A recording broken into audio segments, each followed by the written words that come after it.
Hello दोस्तों, आज हम लोग बीपीएससी 3.0 एग्ज़ाम्स के लिए कुछ इंपॉर्टेंट क्वेश्चंस करने जा रहे हैं। ऑलरेडी हमने 30 क्वेश्चंस कर चुके हैं, उसके आगे नेक्स्ट कंटिन्यू करते हैं।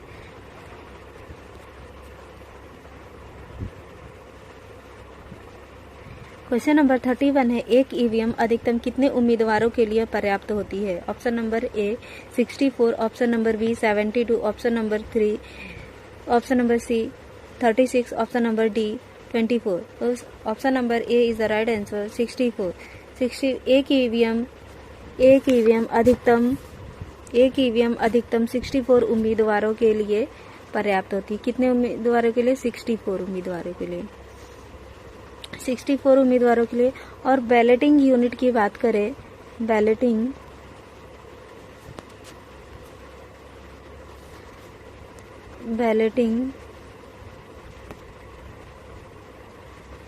यूनिट की बात करें तो इसमें 16 उम्मीदवार के लिए प्रावधान है। कितने? 16 उम्मीदवार।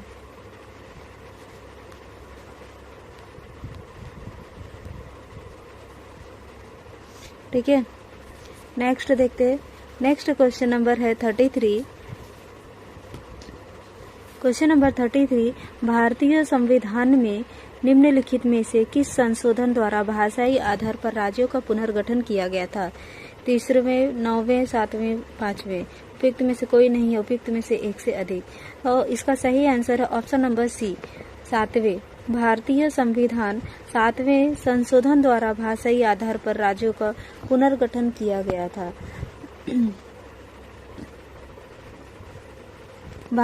7वां संविधान संशोधन 1956 द्वारा भाषाई आधार पर राज्यों का पुनर्गठन किया गया था। कौन सा? 1956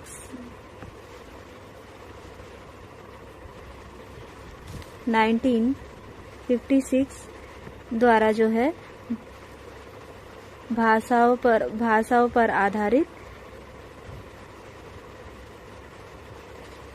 पर आधारित इसका क्या गया था? राज्यों का पुनर्गठन किया गया था। पहले 4 श्रेणियों में राज्यों के वर्गीकरण को समाप्त करके राज्य एवं केंद्र शासित प्रदेशों में उन्हें क्या किया गया? विभाजित किया गया, उनका वर्गीकरण किया गया। ठीक है, नेक्स्ट क्वेश्चन देखते हैं। क्वेश्चन नंबर 34 है, भारत में आयुष अधिनियम किस वर्ष में पारित किया गया था? 1951, 1959, 1964, 1955 या उपयुक्त में से कोई नहीं है, उपयुक्त में से एक से अधिक। इसका सही आंसर है ऑप्शन नंबर बी 1959। भारत में आयुष अधिनियम 1959 में पारित किया गया था।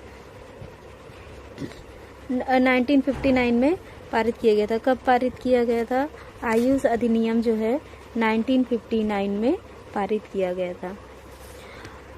और 1959 में पारित किया गया था। इसमें क्या था? आयुष अधिनियम 1959 जो था, 1959 में देश के भीतर हथियारों के गैर कानूनी संग्रह को रोकने के लिए इस आयुष अधिनियम को लाया गया था। 1959 अधिनियम जो आया था, आयुष अधिनियम, इसमें कुछ कमियां थी, उनको दूर करने के लिए दिसंबर 2019 में आयुष संशोधन अधिनियम पारित किया गया। दिसंबर 19 कब पारित किया गया? तो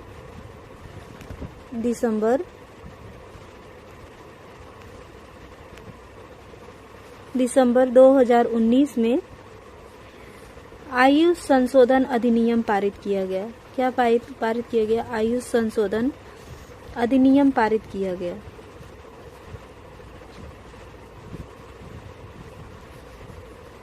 ठीक है, नेक्स्ट क्वेश्चन देखते हैं।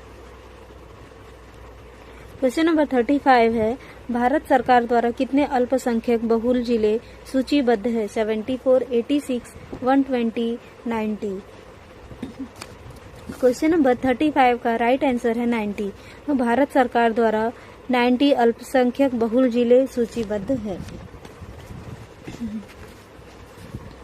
कितने सूचीबद्ध है? तो 90 अल्पसंख्यक बहुल जिले सूचीबद्ध है। 710 बात करें 710 क्या है, 710 जो है बहुल ब्लॉक शहर है। क्या है?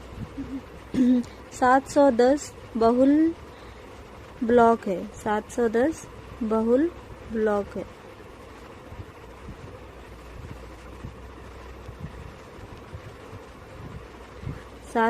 बहुल ब्लॉक है और 66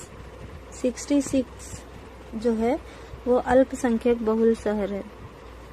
अल्पसंख्यक बहुल शहर है।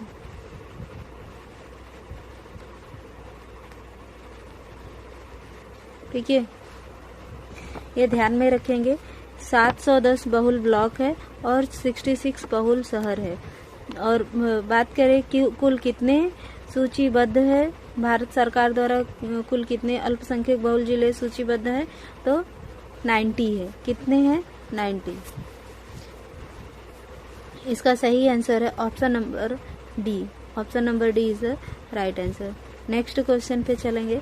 क्वेश्चन नंबर 36 है, निम्नलिखित में से कौन भारत में एक अप्रत्यक्ष कर है? निगम कर, संपत्ति कर, आयकर कर, सेवा कर, या उपयुक्त में से कोई नहीं, उपयुक्त में से एक से अधिक। इसका सही आंसर है option number D. Option number D right answer है। सेवा कर जो है ये क्या है? एक अप्रत्यक्ष कर है। सेवा कर एक अप्रत्यक्ष कर है। यह कर जो है सरकार के द्वारा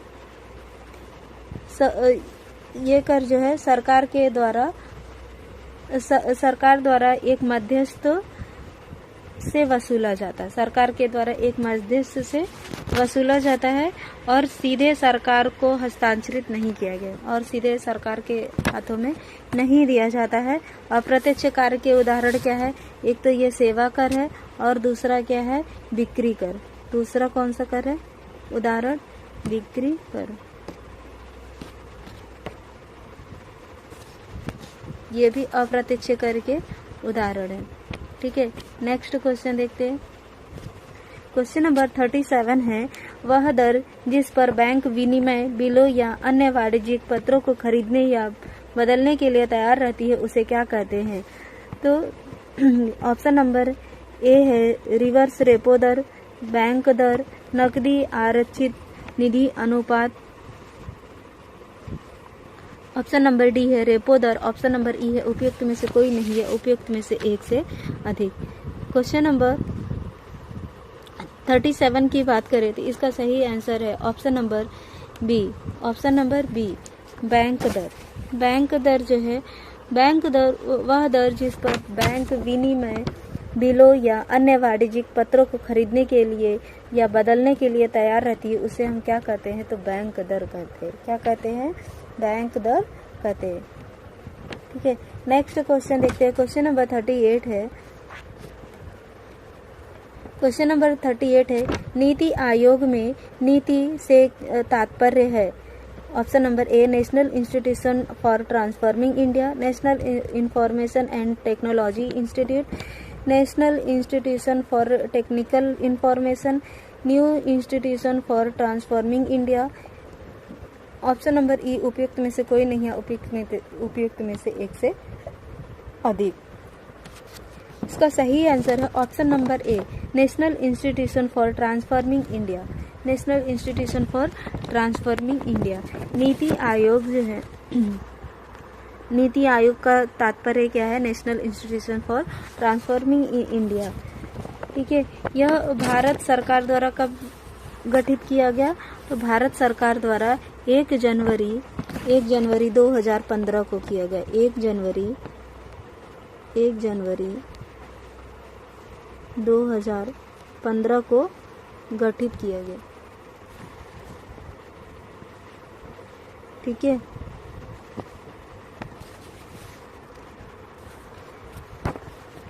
और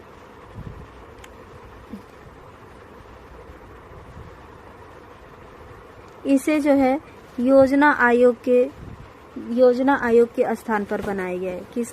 किसके स्थान पर बनाया गया है? तो योजना आयोग के स्थान पर बनाया गया है। योजना आयोग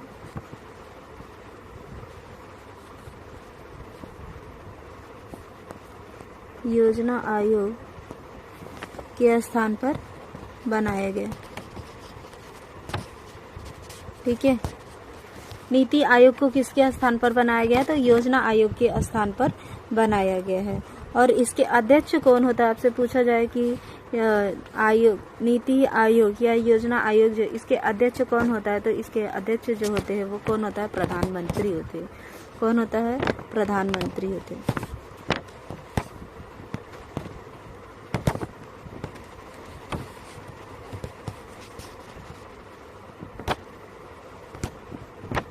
अध्यक्ष की बात करें तो प्रधानमंत्री होता है।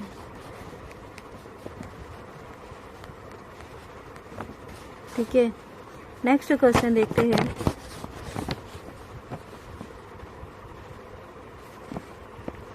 नेक्स्ट क्वेश्चन है क्वेश्चन नंबर 39। प्रधानमंत्री रोजगार योजना किस वर्ष प्रारंभ हुआ था? 1980, 1990, 1996, 1966। उपयुक्त में से कोई नहीं है, उपयुक्त में से एक से अधिक। इसका सही आंसर है ऑप्शन नंबर ई, उपयुक्त में से कोई नहीं। क्यों? क्योंकि प्रधानमंत्री रोजगार योजना जो है वह कब शुरू हुई थी? तो प्रधानमंत्री रोजगार योजना की बात करें तो 2 अक्टूबर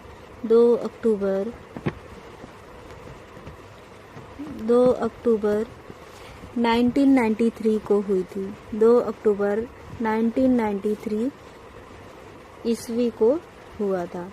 ठीक है, प्रधानमंत्री रोजगार योजना कब शुरू हुआ था? तो 2 अक्टूबर 1993 ईस्वी को हुआ था। यह क्यों लागू किया गया था? ये इसलिए लागू किया गया था कि जो भारत में पढ़े लिखे लोग हैं लेकिन फिर भी वो क्या है? बेरोजगार है। तो अपना खुद का कुछ कर सके, बिजनेस कर सके या बिजनेस व्यापार कर सके, उसके लिए उन्हें पैसे की ज़रूरत हो तो क्या कर सके? लोन ले सके। इसलिए ये प्रधानमंत्री रोजगार योजना की शुरुआत की गई। ठीक है,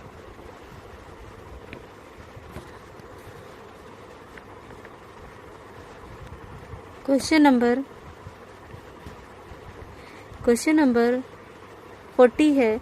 भारत सरकार की प्रथम पंचवर्षीय योजना की समय अवधि थी 1951 to 1956, 1950 to 1955, 1951 to 1955 और 1952 to 1957। उपयुक्त में से कोई नहीं या उपयुक्त में से एक से अधिक। इसका सही आंसर की बात करें, इसका राइट आंसर है 1951 टू 1956। क्या है? 1951 टू 1956 जो है भारत सरकार की प्रथम पंचवर्षीय योजना की अवधि थी। भारत सरकार की प्रथम पंचवर्षीय योजना की अवधि थी। इस समय कौन था प्रधानमंत्री? भारत का प्रधानमंत्री कौन था? तो कौन था इस समय भारत का प्रधानमंत्री? तो प्रधानमंत्री थे जवाहरलाल नेहरू। जवाहरलाल नेहरू थे। जवाहरलाल नेहरू। ठीक है, इस समय क्या थे? प्रधानमंत्री थे। कौन से समय में? 1951 टू 1956। 1951 टू 1956 में भारत सरकार की प्रथम पंचवर्षीय योजना की समय अवधि थी और उस समय प्रधानमंत्री कौन था? तो जवाहरलाल नेहरू थे। इनके ही नेतृत्व में प्रथम पंचवर्षीय योजना आई थी। ठीक है, नेक्स्ट क्वेश्चन देखते हैं।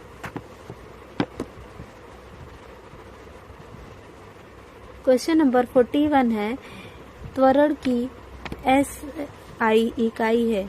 Option number A MS2, option number B M/S2, option number C M/S, option number D MS, option number E उपयुक्त में से कोई नहीं है, उपयुक्त में से एक से अधिक। ठीक है, तो इसका राइट आंसर क्या है? इसका राइट आंसर है option number B M/S2, M/S²। त्वरण की इकाई है। m/s² जो है त्वरण की इकाई है। क्वेश्चन नंबर 42 की बात करें तो क्वेश्चन नंबर 42 है, एक खगोलीय इकाई निम्न के बीच औसत दूरी होती है। पृथ्वी तथा सूर्य, पृथ्वी तथा चंद्रमा, बृहस्पति तथा सूर्य, प्लूटो तथा सूर्य। उपयुक्त में से कोई नहीं या उपयुक्त में से एक से अधिक।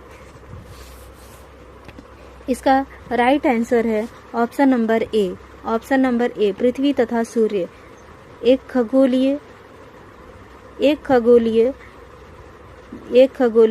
पृथ्वी तथा सूर्य औसत के बीच की दूरी है। एक खगोलीय इकाई पृथ्वी तथा सूर्य के औसत के बीच की दूरी है। ठीक है,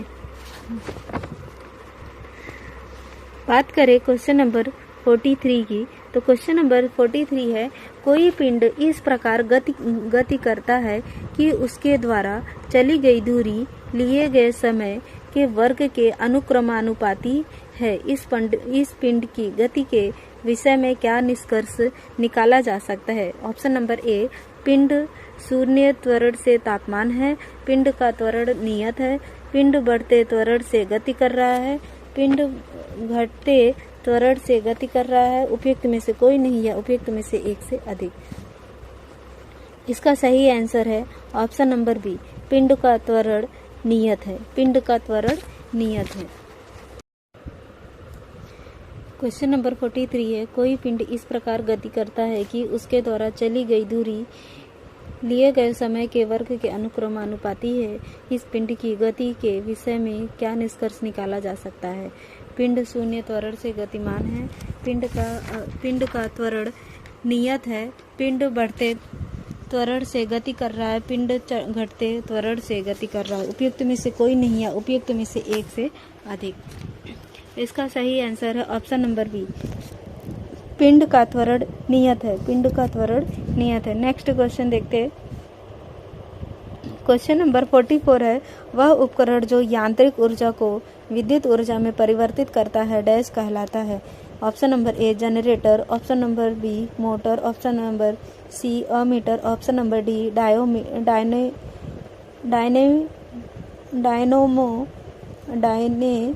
डायनेमोमीटर। उपयुक्त में से कोई नहीं है, उपयुक्त में से एक से अधिक। इसका सही आंसर है ऑप्शन नंबर ए, जनरेटर है। जनरेटर ऐसा यांत्रिक ऊर्जा उपकरण है जो कि विद्युत ऊर्जा में परिवर्तित कर देता है। ठीक है, नेक्स्ट क्वेश्चन देखते हैं। क्वेश्चन नंबर 45, उत्तल दर्पण द्वारा बनने वाला प्रतिबिंब सदैव डैश और डैश होता है? ऑप्शन नंबर ए, आभासी सीधा, ऑप्शन नंबर बी, वास्तविक सीधा, ऑप्शन नंबर सी, वास्तविक उल्टा, ऑप्शन नंबर डी, आभासी उल्टा, ऑप्शन नंबर ई, उपयुक्त में से कोई नहीं है, उपयुक्त में से एक से अधिक। इसका सही आंसर है option number A is the right answer. उत्तल दर्पण द्वारा बनने वाला प्रतिबिंब हमेशा कैसा होता है? तो आभासी और सीधा होता है। क्वेश्चन नंबर 46 है, कैल्शियम का परमाणु द्रव्यमान होता है? Option number A 42, option number B 40, option number C 38, option number D 39, option number E, उपयुक्त में से कोई नहीं या उपयुक्त में से एक से अधिक। इसका सही आंसर है ऑप्शन नंबर बी। कैल्शियम का परमाणु द्रव्यमान कितना होता है? तो कैल्शियम का परमाणु द्रव्यमान जो है वो 40 होता है। कितना होता है? 40 होता है। इसका राइट आंसर क्या है? Option number B.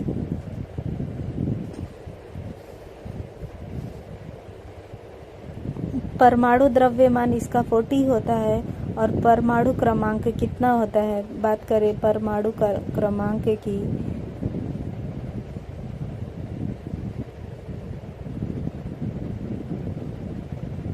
परमाणु क्रमांक की तो कितना होता है? 20 होता है। कितना होता है? 20 होता है। नेक्स्ट देखेंगे। नेक्स्ट क्वेश्चन नंबर है, लिटमस पेपर को साबुन के पानी में डालने पर वह इनमें से किस रंग में बदल जाता है? ऑप्शन नंबर ए नारंगी, ऑप्शन नंबर बी पीला, ऑप्शन नंबर सी लाल, ऑप्शन नंबर डी नीला, ऑप्शन नंबर ई उपयुक्त में से कोई नहीं या उपयुक्त में से एक से अधिक। जब लिटमस पेपर को साबुन के पानी में डालेंगे तो वह कौन से रंग में बदलेगा? वो जो है ना नीला रंग में बदल जाएगा। किस में बदलेगा? नीला रंग में बदलेगा। और इसका सही आंसर है ऑप्शन नंबर डी है। इसका सही आंसर क्या है? Option number D. और लिटमस थैलोफाइटा जो है, लिटमस, बात करें लिटमस की, लिटमस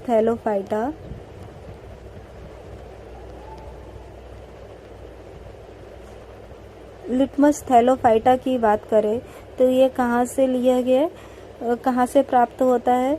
लाइकेन नामक पौधे से प्राप्त होता है। लाइकेन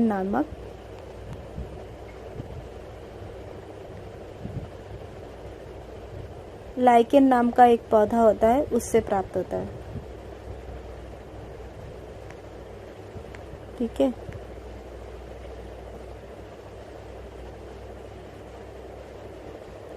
लाइकेन नाम का एक पौधा होता है, उससे प्राप्त होता है।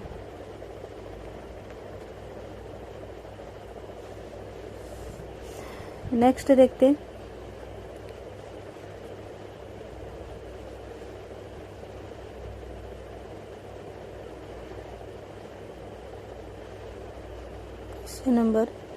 क्वेश्चन नंबर 48 है, सोडियम में सही इलेक्ट्रॉन का वितरण है। Option number A 281, option number B 263, option number C 551, option number D 254। इसका सही आंसर है ऑप्शन नंबर ए। इलेक्ट्रॉन का जो सही विन्यास है वो क्या है? 281। इलेक्ट्रॉन का सही विन्यास क्या है? तो 281। Option number A is the right answer. 281 ये क्या है? इलेक्ट्रॉन का विन्यास है। ठीक है, नेक्स्ट आगे बढ़ते हैं। क्वेश्चन नंबर 49 है, निम्नलिखित में से कौन सा अम्ल है?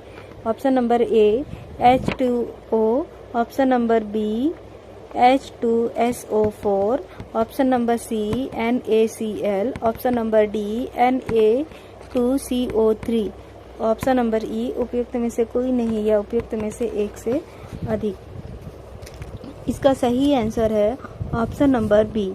ऑप्शन नंबर बी जो है इसका सही आंसर है। ये जो है ये एक अम्ल है, H2SO4 जो है ये क्या है? एक अम्ल है। ठीक है, सल्फ्यूरिक अम्ल। कौन सा अम्ल है ये? सल्फ्यूरिक अम्ल है।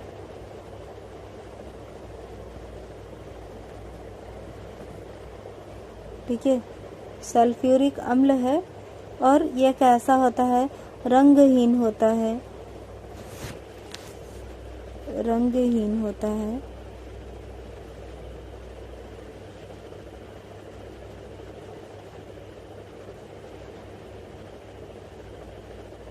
रंगहीन होता है, गंधहीन होता है,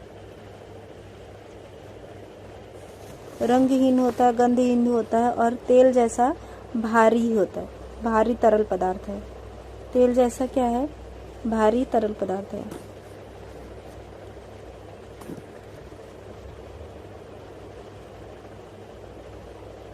तेल जैसा जो है भारी तरल पदार्थ है। ठीक है, तेल जैसा भारी तरल पदार्थ है। नेक्स्ट आगे बढ़ते।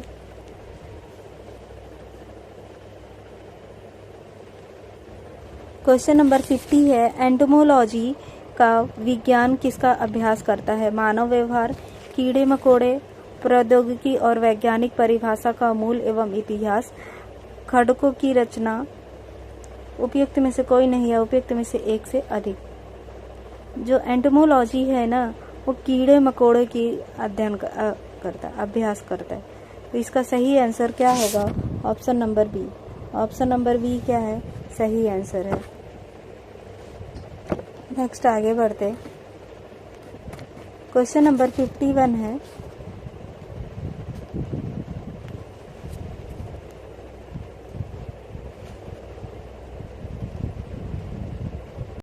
क्वेश्चन नंबर 59 है, भोजन में जीवाणु डैश के बीच की तापमान सीमा में सबसे तेजी से वृद्धि करता है, 20 डिग्री फ़ारेनहाइट और 140 डिग्री फ़ारेनहाइट।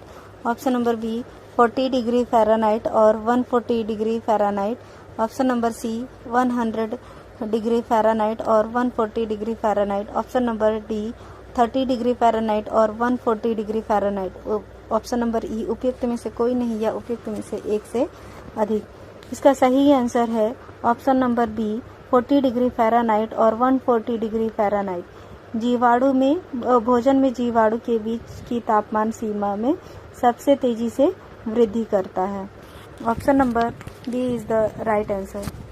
40 डिग्री फ़ारेनहाइट और 140 डिग्री फ़ारेनहाइट जो है भोजन में जीवाणु के बीच की तापमान सीमा में सबसे तेजी से वृद्धि करता है। ठीक है,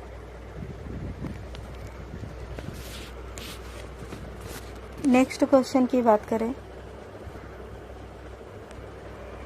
क्वेश्चन नंबर 52 है, डैश कोशिका की एक प्रकार की अपविष्ट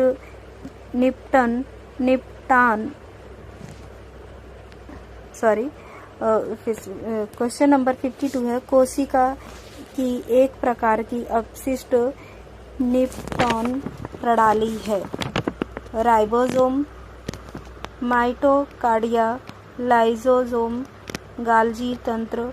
उपयुक्त में से कोई नहीं या उपयुक्त में से एक से अधिक। इसका सही आंसर है option number C lysosome. Lysosome जो है वो कोशिका की एक प्रकार की क्या है, अपशिष्ट निपटान प्रणाली है। लाइसोसोम क्या है, कोशिका की एक प्रकार की अपशिष्ट निपटान प्रणाली है, lysosome. Option number C is the right answer. Next आगे बढ़ते हैं। क्वेश्चन नंबर 53 है, क्वेश्चन नंबर 53,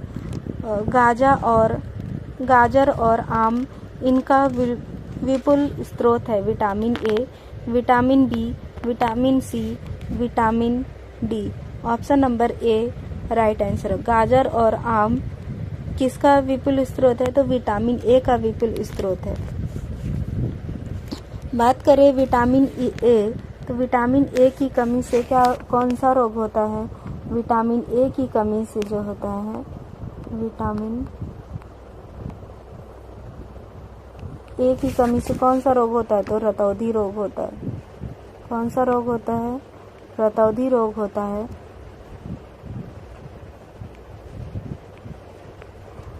रतौंधी रोग होता है, त्वचा का शुष्क होना आदि रोग होता है। और क्या होता है, विटामिन ए का रासायनिक नाम क्या है, तो रेटिनॉल है। विटामिन ए का जो रासायनिक नेम है क्या है, रेटिनॉल। रेटिनॉल इसका रासायनिक नाम है। और विटामिन ए का जो स्रोत है वो क्या है, गाजर है, आम है, अंडा है, पनीर है, हरी सब्जी है, दूध है, मछली का तेल है। ये सारी चीजें क्या है, विटामिन ए के स्रोत है। ठीक है, नेक्स्ट क्वेश्चन आगे बढ़ते हैं। क्वेश्चन नंबर 54 है, परिवार नियोजन की शल्य प्रक्रियाओं में से एक है lesectomy. Option number B mesectomy, option number C nesectomy, option number D vasectomy. तो इसका सही आंसर है option number D. Option number D जो है वो सही आंसर है। नेसेक्टोमी परिवार नियोजन की शल्य प्रक्रियाओं में से नेसेक्टोमी एक है। ठीक है, ये जो है पुरुष नसबंदी या वेसेक्टोमी पुरुषों के लिए परिवार नियोजन की शल्य प्रक्रिया द्वारा नसबंदी प्रक्रिया है। कैसी प्रक्रिया है, तो यह नसबंदी प्रक्रिया है जो कि पुरुषों के लिए किया जाता है, पुरुषों की नसबंदी के लिए किया जाता है। ठीक है, नेक्स्ट क्वेश्चन देखते हैं। क्वेश्चन नंबर 55 है, किस पौधे को औषधि की रानी कहा जाता है? किस पौधों को औषधि की रानी कहा जाता है? घृतकुमारी, नीम, पवित्र तुलसी, पुदीना, उपयुक्त में से कोई नहीं या उपयुक्त में से एक से अधिक। इसका सही आंसर है ऑप्शन नंबर सी, पवित्र तुलसी। पवित्र तुलसी को पौधों की औषधि की रानी कहा जाता है और प्राकृतिक औषधि का जनक के रूप में भी इसे वर्णित किया जाता है। ठीक है, अभी नेक्स्ट क्वेश्चन 56 नंबर से नेक्स्ट वीडियो में आगे पढ़ेंगे। आज इतना ही करते हैं।